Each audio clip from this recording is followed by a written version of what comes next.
Hello everyone and welcome to Past Preserver. I just bought me a new mower. No, not the Magnum. You've been somewhat replaced, but it's not really a replacement. This here is a John Deere 920M. Both of these have their strengths and weaknesses, such as this here can go through heavier grass, it can cut a larger area and do it a lot quicker. This one here is a lot lighter and a lot smaller. I can get it into more delicate areas and muddier areas, especially with these tires I have fitted on it. It can just float over mud. I've yet to actually have it stuck in the yard. It generally just floats over mud and mucky areas, so you can still get the cut done. This here weighs, I think, 1,100 pounds or so, and this one's like 7 something, probably a little more. I foam fill the front tires. This one has foam filled tires from the factory. Well, a little air core in them. They're somewhat pneumatic. You won't get a flat tire if you run something through it, so definitely a plus. Now this video is going to be on this. If you want to see a video on the MZ Magnum, I have a few. I'll leave them linked below. Enjoy. So as some of my longtime viewers know, I've been looking for another mower. I've been taking care of some acreage for people, and about 7-8 acres, possibly pick up a few more with this now. I don't know yet.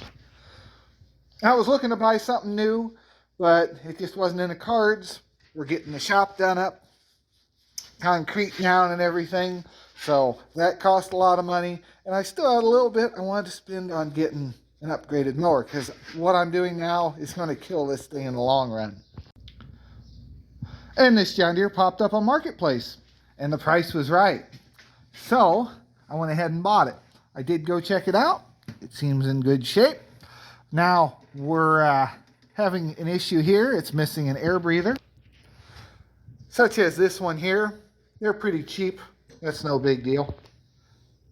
The guy I bought it from also gave me a new oil filter and some oil for it, so that's going to get replaced here pretty quick because it needs an oil change. Now I did buy this used, so there are a few little issues here and there, but before we get to how many hours are on it, I want to go over everything, and you leave me a guess as to how many hours you think is on this unit, and at the end I'll let you know. So we'll start at the front here. Cosmetically, yeah, the stickers are gone. There was a dealership badge. See, is gone. The Deere logo's off. Surprisingly, this has a lot of paint for the number of hours it has, but this doesn't, so someone's been getting on and off from the front, even though there's a nice step included on the side. So this is the 7 iron Pro 60-inch deck on here. You will notice that one tire still has grooves, and this one's getting pretty wore down, but like I said, they're run flat. You can have them bald and it won't matter. The wheels, I'm going to need to replace a couple. Some are good, like the ones back here seem alright, but the 2 in the front definitely need replaced. The deck is in very good shape. Everything seems to be loose. The pulleys all seem to be good. I am going to go through and grease it all up. There are 3 grease points, 1 on each spindle. And the idler pulleys are all sealed, so when they go out, you just replace them. Much like how everything is on this. Moving on this side of the deck, we do have one issue here. The flap is missing, which is fine, because I don't generally run with the flap down anyway, as you can see over there. So that's not really a biggie for me. I normally have them flipped up. The deck adjust, which is much like the bad boy. Someone was copying someone's homework here. But John Deere did it a little bit better, to a point. On this, you push in on the pedal, and you can adjust where you want it. There's a little indicator right there.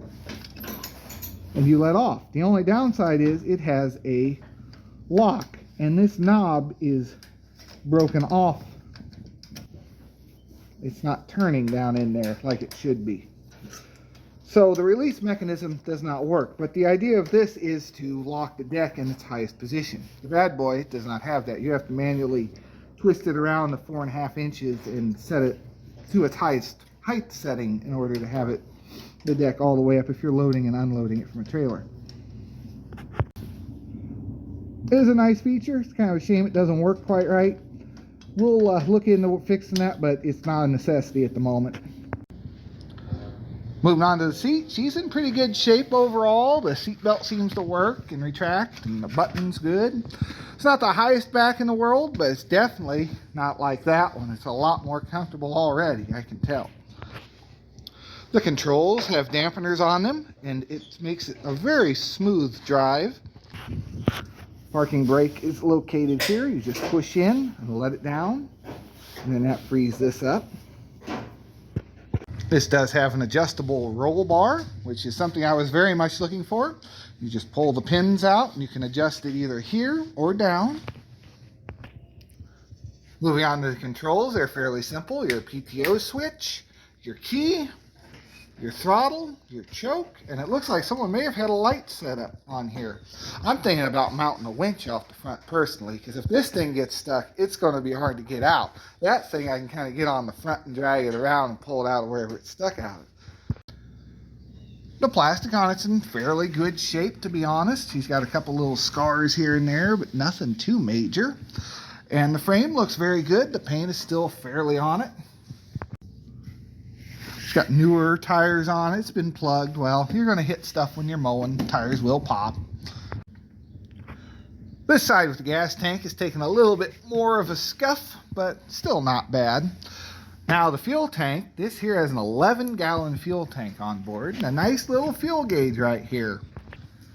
Much like the bad boy, we're stealing homework again. No, but I actually really like having that where you can just glance down, know how much fuel you have. I'm really happy about having that, because my dad's grasshopper, you actually have to get up, pull up the seat, and look at the fuel gauge. It's on the tank underneath the seat. That doesn't do me any good if I'm mowing. I want to know before I have to drive back to the truck to get gas, but not when it dies on me and I got to look at it and go, oh, I'm out of gas. Moving underneath the seat, you got a pull bar here. A little latch there. And this here I liked. Just got a rubber strap holding the battery down, but it's not even located above the hydros, much like the bad boy is. Keep an eye out for that. You got your fans down there. You got a little plastic guard above them. Looks like it might be removable to make cleaning easier. Yeah, seems that way, so that's good. Your hydraulic tank down here. I am going to change the fluid out. It's not terrible, but I think I'll just be safe and clean it out. These hydros actually sound amazing. They make no moaning noises as cold as it is, and they're really strong. So very happy with that. Here we have, well, the tag is missing, but it should be a 23.5 horse Kawasaki engine. Seems like a pretty good motor. Fires up, runs great. No real complaints there other than this air breather needs replaced and needs an oil change. Moving on to the back here. It hasn't had too hard a life. It's been hit a couple times, but nothing too serious. I've seen some of these where people just mashed them in and they're really beat up. So pretty happy with that. It does have the rear weights to help hold you on hills and keep you from flipping over. So that's good too. The drive belt seems to be in pretty good shape. It's also what seems to be a 5/8, so nice and heavy duty. I like that. The hydros seem all right. This may have some seepage around it, but it's not real bad. That one looks pretty dry. But time will tell. I could start running this and the whole thing could blow up on me, so you never know. There's always a certain amount of risk, but I think I've got the bones of a good machine. I could always put new hydros in it and still come out cheaper than buying a brand new mower. Stuff's going to break on them. These things are going to see a lot of use, and I'm going to try my best to keep up on the maintenance on them. If you would quit breaking things, it would make my life so much easier. So we'll fire this up real quick and let you know how many hours we have on it. Ooh. Well, let's see if you can see it. Nah, you probably can't. It says 2826.4. So that's right, this has 2,800 hours on it. But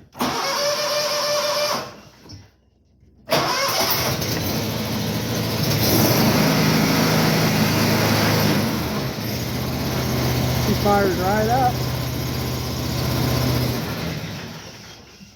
I'm not going to fault it for the choke because that one's brand new and it needs to choke every time to start it.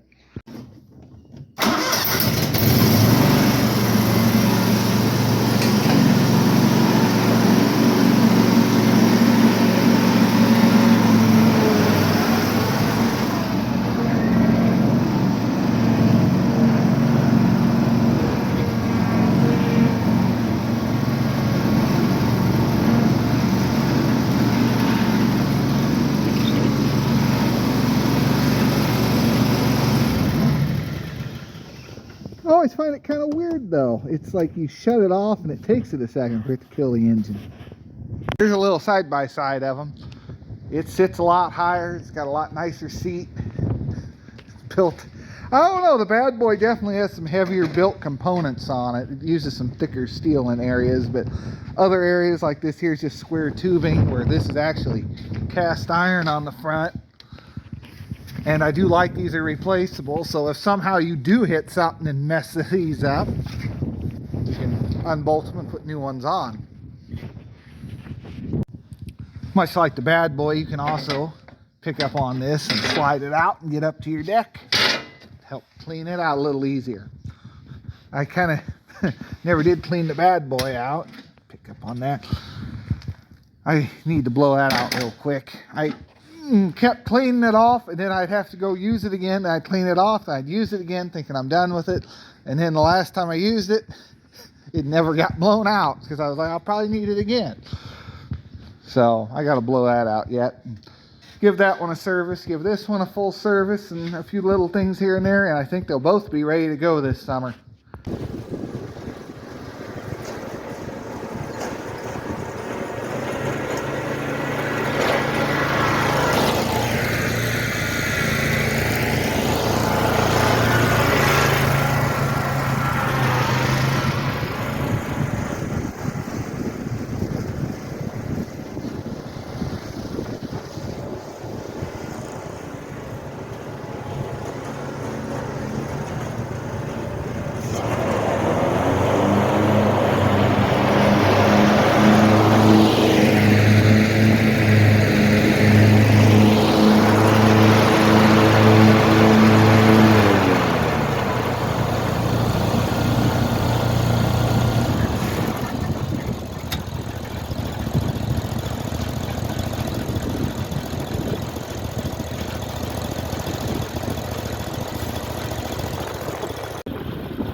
You can see she runs around pretty good. 10 miles an hour is what it claims to go at, full speed.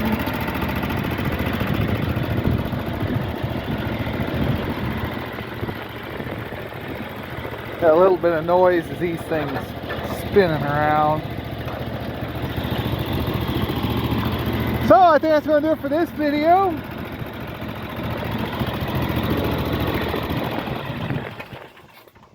Let me know what you think of the new mower. This mower has a diagnostic system to tell you what's wrong. I have the parking brake off and the PTO flipped on. We'll try and start it. You count how many times this thing flashes. It looks like 3 and then 2. 3 and then, well, I don't see it, but brake not engaged should have been 1 and PTO engaged should have been 2. So 1 and 3 maybe. Maybe I read that wrong, but yeah, that's how that works. And here's a little close-up in case yours is missing. Good to know. Also, to put this seat down, you just kind of pick up on this and she'll go down. You have a little latch system here. There you go. So, I'll see you in the next one. Thanks for watching. Hit like, hit subscribe. Have a great day.